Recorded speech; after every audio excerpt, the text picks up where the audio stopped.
ছেলেটার তো পেটের সমস্যা, এই জন্য আমরা তেল কম খাই। মোটামুটি বাড়ির বেশিরভাগ মানুষই গ্যাসের সমস্যা, তেলটা আমরা কম খাই।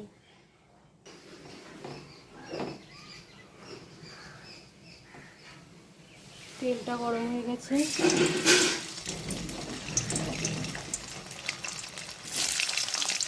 পনিরগুলো ভেজে নেব।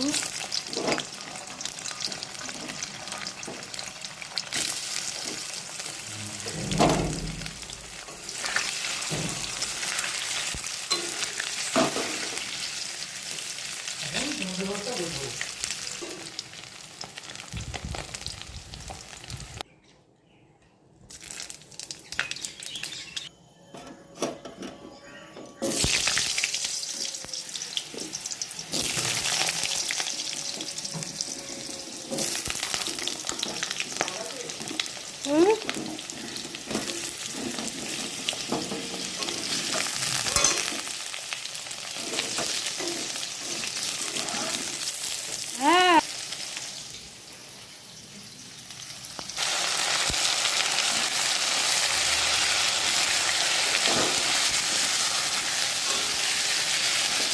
আদা বাটা, লঙ্কা বাটা আর জিরে বাটা।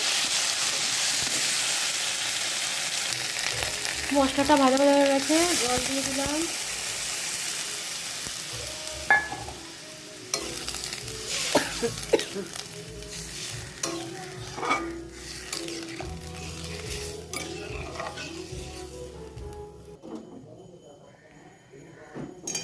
ঝোলটা ফুটে গেছে, পনিরটা দিয়ে দেবো, তাহলে ঝোলটা খুব স্বাদ হয়। একটু আগে দিলে পনিরের ঝোলটা খুব স্বাদ হয়। আমরা আবার ঝোল খাই, মাখা মাখা খাই না। ছেলে পনিরের ঝোল খেতে খুব ভালোবাসে, অনেকে করে মাখা মাখা বা শুকনো, এরকম আমরা খাই না, ঝোলটাই খাই।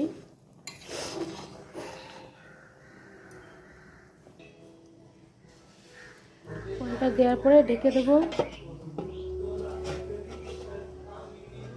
ঢেকে গ্যাসটা কমিয়ে দেবো, আস্তে আস্তে হবে।